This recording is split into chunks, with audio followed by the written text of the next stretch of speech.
AP రాజకీయాల్లో కొత్త శకం. మూడో శక్తిగా బీసీవై పార్టీ. ప్రత్యామ్నాయం లేని లోటు తీరింది.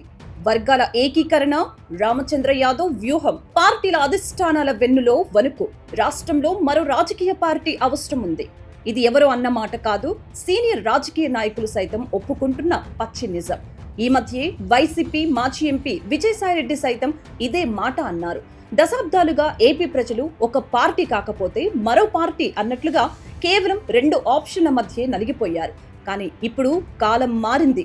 ఆ నిరీక్షణకు తెరదించుతూ సామాన్యుడి గొంతికగా భారత చైతన్య యువజన పార్టీ ఒక బలమైన ప్రత్యామ్నాయంగా దూసుకొచ్చింది. ఇన్నాళ్లు ప్రజలకు వేరే దారి లేక, సరైన నాయకత్వం దొరక్క అనివార్యంగా పాత పార్టీలకే ఓట్లు వేస్తూ వచ్చారు. కానీ ఇప్పుడు మార్పు స్పష్టంగా కనిపిస్తోంది. కేవలం అధికార దాహం కోసం కాకుండా ఉచిత విద్య, ఉచిత వైద్యం అనే నినాదంతో ప్రజల ప్రాథమిక హక్కుల కోసం నిలబడిన బోడే రామచంద్ర యాదవ్ నాయకత్వం ప్రజల్లో ఆశలు చిగురింపు చేస్తోంది. కేవలం మాటలకే పరిమితం కాకుండా బీసీ, ఎస్సీ, ఎస్టీ, మైనారిటీ, కాపు వర్గాలను ఒకే తాటిపైకి తీసుకొని రావటంలో రామచంద్ర యాదవ్ విజయం సాధిస్తున్నారు. బడుగు బలహీన వర్గాల రాజ్యాధికారమే లక్ష్యంగా ఆయన సాగిస్తున్న పయనం ఏపీ రాజకీయాల్లో సరికొత్త సమీకరణాలకు తెరలేపింది. బీసీవై పార్టీ సత్తా ఎంతటిదో ఈ మధ్య జరిగిన పరిణామాలు నిరూపించాయి.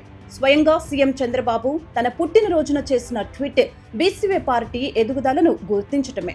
మరోవైపు బీసీవై పార్టీ చేపట్టిన బీసీ ధర్మ దీక్షకు వచ్చిన స్పందన చూసి భయపడిన అధికార వైసీపీ దానికి పోటీగా బీసీ గలం పేరుతో సభ నిర్వహించాల్సి వచ్చిందంటేనే అర్థం చేసుకోవచ్చు. బీసీవై పార్టీ వేసిన అడుగు ఎంత ప్రభావంగా ఉందో.